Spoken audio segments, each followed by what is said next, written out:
With the nanny gone, the cleaner makes a mute child whisper. And the millionaire is moved. Isabella Cruz adjusted her silver-gray uniform for the third time that morning, her fingers smoothing out every wrinkle as if controlling the chaos inside her heart. The tall glass pane in the Manhattan high-rise lobby reflected a familiar yet strange image.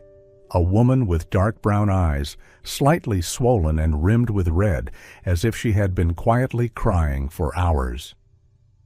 Beyond the glass, New York pulsed with traffic noise and a tide of people, but inside, Isabella felt as if the whole world had stopped. Every time her gaze drifted into nothingness, Ethan's voice came back to her, sharp and cutting like a blade. "You'll never be more than a cleaning lady. Don't dream about college." The cruel words of Ethan, her former fiancé, that smirk of disdain, those cold eyes, was still carved into her mind. Only 2 weeks ago, Isabella had walked in on him with her closest friend in their tiny Queens apartment. But it wasn't the betrayal itself that hurt the most. It was the words he threw at her, designed to shatter every fragment of hope she still held. She drew a deep breath, shifted the strap of her bag, and stepped into the elevator. The penthouse at the top floor was where she worked every day, the home of Daniel Carter, a renowned architect. For the past 8 months, her job had been to polish, dust, and keep every corner immaculate. She knew every tiny scratch on the oak dining table, every smudge on the glass panels. Yet she knew very little about the man who lived there. Daniel Carter, 37, tall, broad-shouldered, with gray-blue eyes cold as a winter lake. 3 years ago, a car accident had taken his wife's life, leaving him to raise their daughter Lily alone. Since that day, Lily had fallen into complete silence. When the elevator doors slid open, Isabella stepped into the familiar yet overwhelming space. Walnut floors gleamed, floor-to-ceiling windows opened to a panoramic view of sunlit Central Park. Not a sound except the ticking of the wall clock.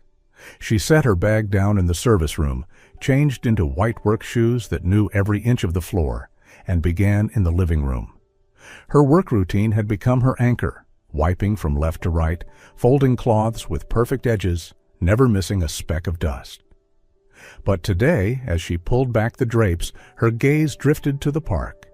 The first spring leaves trembled in the breeze, and a thought slipped through her mind. If only I could start over. Somewhere no one knows my name. Shaking her head, she reminded herself to focus. Her world was now contained within this apartment, a world of glass, steel, and marble, far from the damp little house in Queens where her mother still lived, working late shifts at a corner store. In the kitchen, the refrigerator hummed softly. The scent of coffee lingered from earlier that morning. Daniel must have left for a meeting. No one was home except Lily. Isabella had never spoken to the girl beyond a polite greeting. The child's eyes were a mirror of her father's, gray-blue, deep and distant, but within them was a sadness even adults could barely touch. Isabella always kept her distance, unwilling to invade the fragile space of a grieving child. Yet this morning, something unexpected was waiting for her. Isabella was dusting each shelf in the living room when a faint, almost imperceptible sound made her lift her head. Soft, bare footsteps padded across the wooden floor. Lily stood in the doorway, dressed in pale pink pajamas patterned with white clouds. Her dark brown hair was slightly tousled, framing a round face and deep gray-blue eyes. She watched Isabella as if observing something important, a moment not to be disturbed. "Good morning, Lily," Isabella said gently, not expecting a reply. She had grown used to the silence, but still felt the need to try.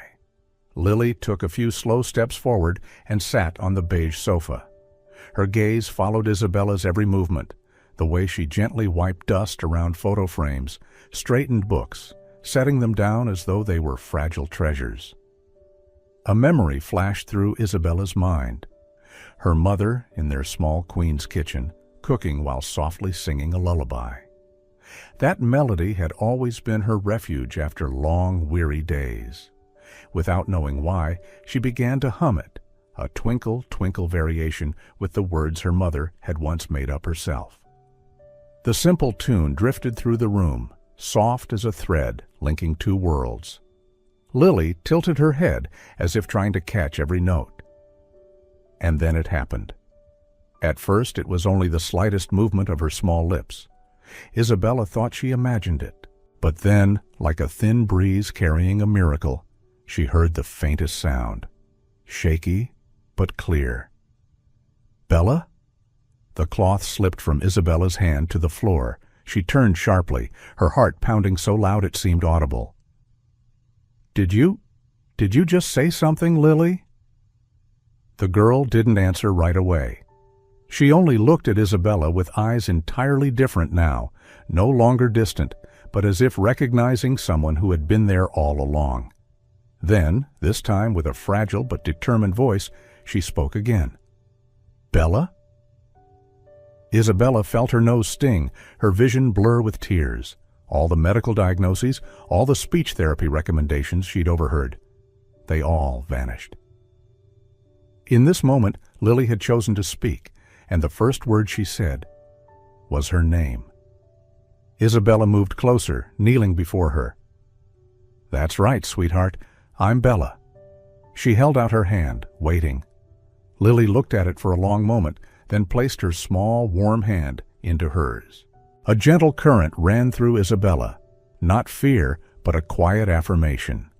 She had found something more meaningful than anything she had ever known. The room seemed to hold its breath, leaving only the warmth of that tiny hand and the soft rhythm of her breathing. Unbeknownst to Isabella, behind the glass door of his study, Daniel stood silently, his eyes fixed on the scene before him. Daniel Carter stepped forward slowly, as if afraid to break the spell. He knelt before his daughter, his voice trembling with both hope and fear. "Lily, Daddy's princess, did you just speak?" The little girl looked at him for a long moment, then turned to Isabella. "Bella?" she whispered again, squeezing her hand. The shock was plain on Daniel's face. His shoulders dipped slightly, a flicker of pain and confusion passing through before he regained his composure. He stood, and for the first time since she had started working there, his eyes locked firmly on hers.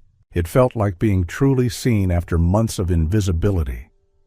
"How did this happen?" he asked. Isabella blushed. "I'm not sure, sir. I was just cleaning, singing a lullaby, and then she called my name." "What song?" he asked quickly. "Twinkle, Twinkle. My mother used to sing it to me when I was little." Recognition flickered in Daniel's eyes. He knelt beside Lily again, his voice gentler. "Do you want Isabella to sing to you again?" Lily nodded eagerly, her curls bouncing. Isabella hesitated, then began to sing, the melody filling the room. And like a doubled miracle, Lily softly sang along. Not quite clear on the words, but it was the sound of connection. Tears shimmered in Daniel's eyes. For the first time in 3 years, his daughter was trying to reach out to the world. When the song ended, the emptiness in the room was gone. In its place was hope, and a future that suddenly felt brighter. Daniel looked at Isabella, no longer with the gaze of an employer toward a housekeeper, but of a father filled with gratitude. "Thank you," he said, his voice heavy with 3 years of silence and despair. "Thank you for seeing my daughter when no one else could." 3 days after that miraculous moment became an emotional journey for Isabella. Daniel asked her to come earlier and leave later, always staying close to Lily, watching every bit of progress. The little girl didn't speak constantly, but her attempts to communicate became more frequent, and they were only for Isabella. On Thursday morning, Lily held a small cup and softly said, "Isabella, water?" Isabella felt like she might burst with joy, but she also noticed Margaret's eyes watching from across the kitchen, growing colder by the day. The air began to feel heavy. "Here you go, sweetheart." Isabella scooped some cold water and handed it to her. "Thank you," Lily whispered. Isabella had to grip the sink to steady herself, her heart pounding with happiness. Daniel, standing at the kitchen doorway, quietly stepped closer. Lately, he had been home more often, his eyes lingering on his daughter and on Isabella with a deepening intensity. "Lily, do you want to show Isabella your drawing?" he asked gently. The little girl nodded and ran off to fetch a sheet of paper. Isabella took the chance to speak softly. "Mr. Carter, I know this is unusual. If you'd prefer, I only focus on cleaning." "No," he cut in firmly. "Please don't. She hasn't responded like this to anyone since her mother passed." The mention of his late wife made the space between them feel heavy. Isabella had heard bits and pieces from the other staff, the car accident that had taken Jasmine Carter's life and left Lily silent ever since. "I'm very sorry for your loss," Isabella said quietly. Daniel looked at her, a flicker of vulnerability in his eyes, before speaking. "Lily used to sing that song, 'Twinkle, Twinkle.' Jasmine would sing it to her every night. After the accident, I tried singing it again, but she only cried. I thought it hurt too much for her to remember." Isabella pressed a hand to her heart. Now she understood why Lily had reacted so strongly to the melody. "Maybe. Now she's ready to remember, but in a different way," she said gently. "Sometimes we need someone new to help us find what we thought was lost." Daniel's gaze held on her, deep, quiet, as if he saw far more than the simple uniform she wore. Lily came running back, holding out her drawing. Two figures holding hands, one tall with long blonde hair, the other small with curls, above the clumsy letters, "Isabella." "That's beautiful, sweetheart," Isabella said, moved. "Can I keep it?" Lily nodded and hugged her waist. Isabella wiped away her tears, then looked up, meeting Daniel's eyes, full of gratitude, but also something more. Just then, Margaret, the longtime housekeeper, burst in like a storm. "This needs to stop. Things are getting out of control." Isabella instinctively stepped back, but Lily clung tightly to her hand. "Margaret," Daniel began, but she cut him off. "Mr. Carter, with all due respect, she's just a cleaner, not a therapist. Lily is forming an unhealthy dependency." The words felt like a slap across Isabella's face. I never meant to cause trouble. I was only—" "Only what?" Margaret stepped closer, her eyes flashing with malice. "You think you can use a child's affection to keep your job? That's enough!" Daniel's voice sliced through the air like a blade, but for Isabella, the hurt had already sunk deep. Maybe she's right. I should go back to only doing my work. Lily burst into tears. "No, Isabella, don't go. Isabella, stay." Isabella knelt and wrapped her arms around the little girl. "I'm not going anywhere, sweetheart. I promise." Yet inside, she could still feel Daniel's gaze on her, full of something she hadn't dared to name. That afternoon, after Margaret went out to buy groceries, Daniel asked Isabella to stay a little longer after her shift. Lily was asleep, exhausted from the tense morning. "Sit," he said, gesturing to the sofa. Isabella hesitated. In 8 months of working there, she had never sat in the living room outside of lunch breaks. "I don't think I should—" "Isabella." The way he said her name sent a strange ache through her chest. "You saved my daughter. The least you can do is sit down." Reluctantly, she perched on the edge of the seat, back straight, hands clasped together. Daniel sat across from her, close enough that she could feel the warmth radiating from him. "I need to apologize for Margaret's behavior today," he began. "She only wants to protect Lily," Isabella replied softly. "Maybe she's right. Maybe I've let myself get too involved. And you think that's a bad thing?" He leaned forward, his blue eyes locking onto hers. I don't have the right. She looked away. If you're about to say just a cleaner, I'll be very angry. Daniel cut in, his voice low but firm. You're the only person in the past 3 years who has made my daughter speak. The only one she calls for when she has nightmares. He paused, taking a deep breath as if wrestling with himself. And to me, you're the one who's reminded me that I can still feel. Isabella froze, her heart pounding wildly. Sir, when no one else is around, call me Daniel, he said, his eyes lighting slightly when she silently repeated the name to herself. She quickly stood, flustered. I should go. My mother's waiting for dinner. Isabella? His voice stopped her.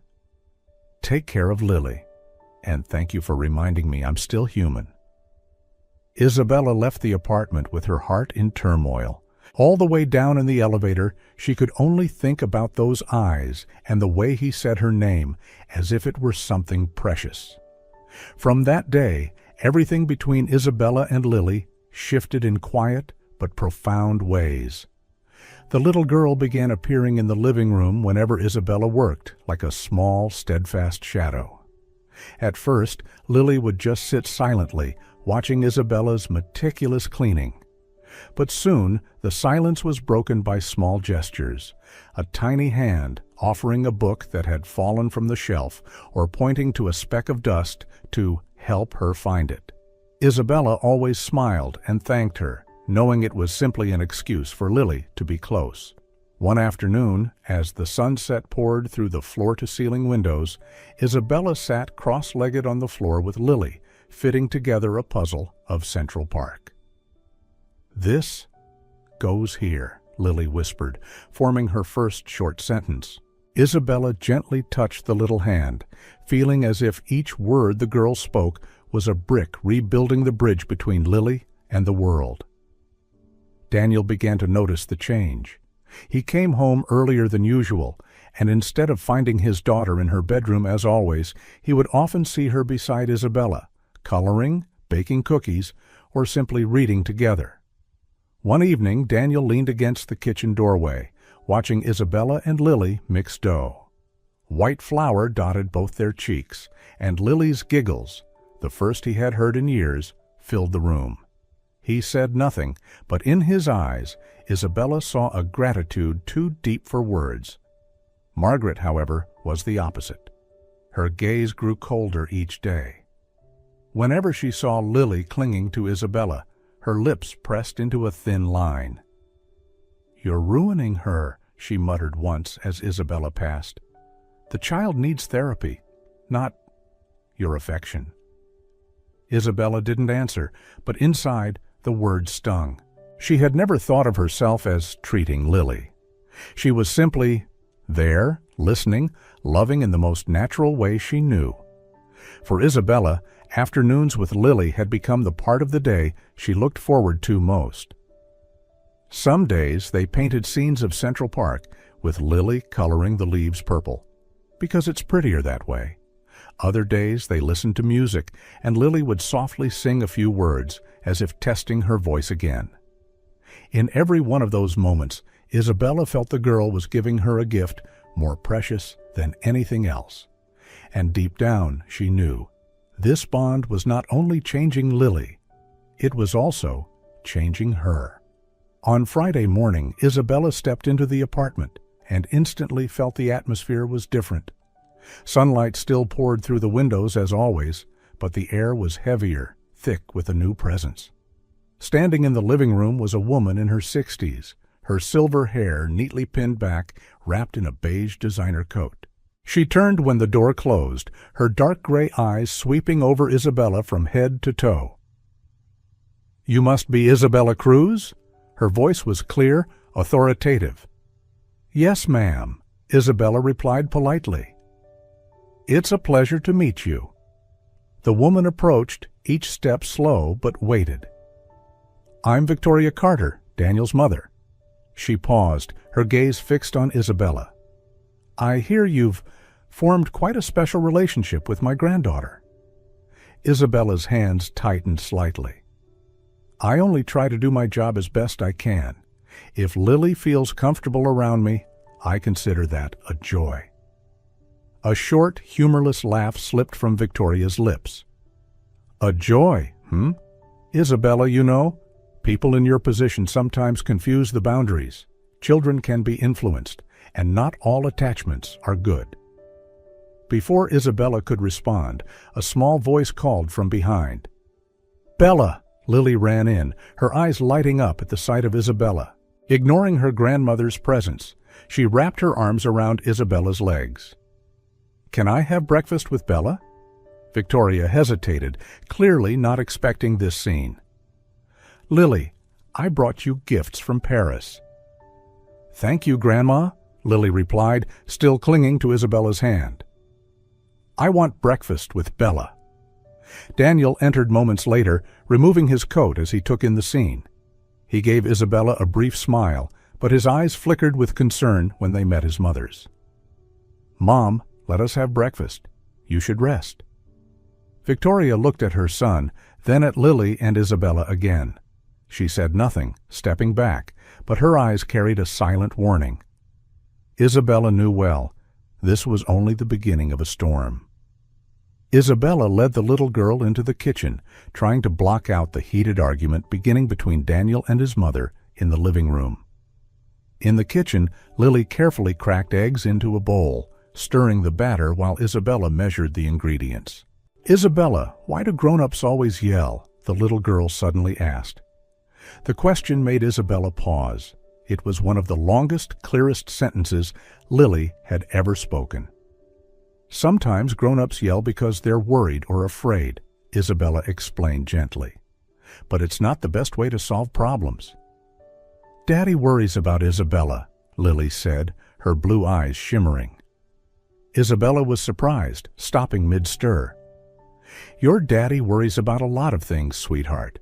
He just wants to protect you and make sure you're cared for by good people." "Isabella is good, the best in the world," Lily declared with certainty. Isabella smiled and bent down to kiss her soft curls. Half an hour later, they carried a plate of golden pancakes into the living room. Daniel was standing by the window. Victoria had already left. "Where's Grandma?" Lily asked. "She went back to the hotel to rest. She'll have lunch with us tomorrow," Daniel replied, his tone slightly tense but softening as he accepted the piece of pancake Lily offered. "Try this, Daddy. Isabella taught me her mother's recipe." He took a bite, closing his eyes briefly. "Delicious," he said, looking straight at Isabella. "Thank you." For the rest of the morning, the atmosphere was lighter. Isabella worked while playing with Lily, noticing that the little girl spoke more and began combining words with gestures.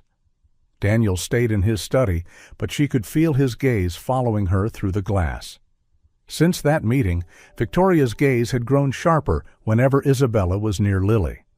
She often appeared suddenly in the living room or kitchen, as if accidentally checking in. But it wasn't only Victoria.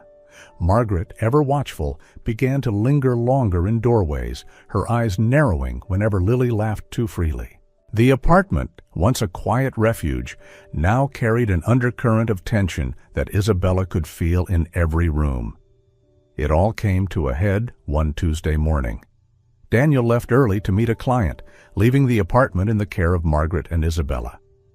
Lily sat at the kitchen table coloring, while Isabella prepared lunch, unaware that the knock on the door would change everything. The doorbell rang. Margaret answered, then returned with a man in a plain suit, holding a folder. "Are you Isabella Cruz?" he asked in a professional tone. "Yes, I am." "I'm Kevin Moore from New York Child Protective Services. We've received a report about a possible risk situation involving minor Lily Carter. I need to ask a few questions and observe." Isabella felt the blood drain from her face so fast it was as if the room had tilted. Her fingers gripped the dish towel until the weave bit into her skin, the coarse threads grounding her against the rising tide of panic. A cold rush flooded her chest, stealing her breath, making the hum of the refrigerator sound suddenly deafening. "Risk?" she echoed, her voice barely more than a thread. I don't understand." Margaret stood nearby, wearing a mask of false concern. "I contacted them because I've seen inappropriate behavior. She's too attached to Lily, to the point the child is emotionally dependent." Kevin opened the folder, pulling out several photos and videos. Isabella froze. They were ordinary moments. Lily napping on her shoulder, the 2 baking cookies, Lily holding her hand in the living room. But through the lens of suspicion, they were twisted into evidence of crossing professional boundaries. "These images show a strong dependency," Kevin said. "We need to ensure this isn't harmful in the long term." "Bella's not bad," Lily suddenly shouted, dropping her crayons. "Bella's good. Bella plays with me, sings when I'm scared." Kevin crouched down to her level. "Can you tell me why you only want to be with Bella?" Lily pressed her lips together. "Margaret doesn't play with me. Margaret scolds when I cry. Bella hugs me." Margaret flushed, interjecting, "That's just a child's impression. Kids imagine things." But Kevin was already taking notes, his gaze softening. "I'll need to speak to the child's legal guardian before making any conclusions." 3 hours later, Daniel returned. The moment he heard what happened, his face shifted from surprise to fury. "You're telling me someone reported the only person who's helped my daughter make progress?" "Mr. Carter, I'm just following procedure," Kevin said. "And you?" Daniel turned to Margaret. "You used my child to serve your own petty agenda? You're fired, effective immediately." Margaret's face went pale. "I was only—" "Get out of my apartment before I call security." Margaret left, her eyes burning with resentment. After speaking privately with Lily, Kevin concluded, "I see no signs of harm. This relationship is clearly positive. The report was likely motivated by personal reasons." Isabella sank into a chair, her hands trembling. Daniel rested a hand on her shoulder. "No one is taking you away from Lily. Not ever." The apartment was quiet after Kevin left. Isabella had tucked Lily into bed, the little girl clutching her teddy bear, drifting quickly into sleep after such a tense morning. Isabella cleared the half-finished teacups from the table, trying to keep her hands from shaking. Daniel stood by the window, his shadow stretching across the hardwood floor, silent enough that she could hear the ticking clock. "Bella?" His voice was low and rough, breaking the stillness. "There's something I need to tell you. Something I thought I'd keep to myself forever." She frowned slightly, setting down a cup. "What is it?" Daniel turned and walked slowly toward her. 5 years ago, I met you." "Oh," she blinked. "Met me? Where?" "St. Mary's Hospital," he said quietly, as if unsealing a memory long kept in a locked drawer. "Your mother was admitted. You were sitting in the hallway with your knees drawn to your chest, tears soaking the sleeves of your sweater. You told a stranger you didn't have enough money for her medication." He paused, his gray-blue eyes softening with something that was almost pain. "That stranger was me." Isabella's eyes widened as the memory swept over her like a cold wind. She remembered that night, the smell of disinfectant, the intercom calling patients, and a man in a dark suit sitting beside her, listening to her desperate story. "It was you?" Her voice cracked. "You paid for my mother's medicine?" Daniel nodded. "I never expected you to remember. I just couldn't walk away. When you started working here, I recognized you instantly. But you didn't recognize me, and I thought it best to stay silent." Isabella turned her face away, tears spilling. "Why? Why did you help me?" He stepped closer, tilting her chin so their eyes met. "Because I saw something in you, something like myself. The way you stand against the world and still keep your kindness. And today, watching you with Lily, I know I was right." Her heart pounded hard. "Daniel, this is complicated. We come from different worlds. And people will think—" "I don't care what they think," Daniel interrupted, his voice firm. "I care about you, about Lily, and about not losing you again." Isabella felt the walls she'd built over the years start to crumble. She whispered, "You shouldn't say that, because I have—" "Fallen for me?" Daniel asked, his eyes locked on hers. She didn't answer, but her silence told him everything. He smiled faintly, taking her hand. "I love you, Bella, more than I ever thought I could love anyone again." For a long moment, they simply stood there, gazing at each other. Then Daniel bent down and placed a gentle kiss on her forehead, like an unspoken promise. In the weeks following that conversation, everything began to change in ways Isabella had never imagined. Daniel suggested she move into a small apartment in the same building so she could be close to Lily without erasing necessary boundaries. In the mornings, she still went up to the penthouse to work as usual. But in the evenings, instead of taking the long train ride back to Queens, she simply pressed the elevator button and went down a few floors. It not only brought her closer to Lily, but also gave her a strange new sense of safety, as if she were part of a world she once thought she could never belong to. With Daniel's encouragement, Isabella applied for an evening program in early childhood education. The day she received the acceptance letter, she sat quietly for hours, the paper trembling in her hands. "You deserve this," Daniel said when he saw her. "Not because of me, but because of you." One Friday evening, Lily begged to stay late at the penthouse to bake cookies with Isabella. While Isabella laughed at the flour dusting Lily's hair, Daniel walked in, holding a small blue velvet box. He approached, his gaze serious yet warm, as if weighing every word. "Bella?" His voice was steady, but his eyes held the weight of every sleepless night, every silent meal before her.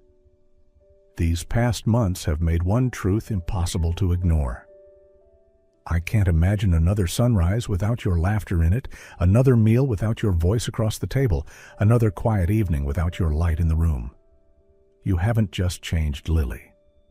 You've changed the way my heart beats." Isabella held her breath as Daniel opened the box, revealing a simple yet elegant ring. "Will you marry me?" Lily's mouth dropped open. Then she squealed, "Say yes, Bella!" Tears welled up as Isabella nodded. "Yes, I will." Lily's clapping filled the kitchen, mixing with Daniel's laughter. He slid the ring onto her finger, then pulled them both into his arms, as if holding his whole world together. 2 months later, they held a small wedding on the building's rooftop, the golden sunset as their backdrop. As Isabella walked the aisle lined with white petals, Lily scattered rose petals, her face glowing as if sadness had never existed. And when Daniel took her hand and spoke his vows, Isabella knew she had found a family, not by blood, but by love. 3 years after their wedding, the Carter apartment was filled with new laughter. Isabella and Daniel welcomed their first son, Benjamin. He had his father's gray-blue eyes and his mother's warm smile, becoming a new light in their home. At 10 years old, Lily embraced Benjamin with unconditional love. She became a devoted big sister, cradling him, singing him to sleep, and sometimes sternly correcting him when he got too mischievous. For Isabella, watching Lily care for Benjamin was a simple yet profound joy, like seeing a circle of love complete itself. Years passed, and Lily grew into a confident young woman. From a once silent little girl, she became an outstanding student, choosing to study child psychology. "I want to help kids like I used to be," Lily said one quiet evening as the family sat together. After graduating with honors in early childhood education, Isabella became a teacher specializing in helping children with trauma. The work wasn't easy. There were stories that weighed heavy on her, tears she had to wipe away quickly. But whenever she felt worn down, She thought of Lily, of the day the girl first spoke her name, and found the strength to go on. Daniel remained a steady anchor. He continued his architectural work, but devoted much of his time to the family, taking Benjamin to the park on weekends and always being the biggest supporter at Lily's speeches or Isabella's education seminars. One autumn afternoon, the family sat together on the balcony couch, watching the sunset turn Manhattan's sky gold. Lily, now a freshman in college, told Benjamin about the day she found her voice again, the day a cleaning lady changed her life. Isabella listened quietly, her hand intertwined with Daniel's. She knew her life hadn't followed the path she once dreamed of, but it had led her somewhere more beautiful than any dream. Their story wasn't a fairy tale. It was full of challenges, tears, and moments that almost broke them. But love, unbound by background or distance, had turned it all into a journey worth every step. And as the sun dipped below the horizon, the last light glinting off the building's glass, Isabella smiled, not the tentative smile of the woman who once hid in shadows, but the steady, certain smile of someone who had finally come home. She had found her family, and one truth remained certain: love was always enough.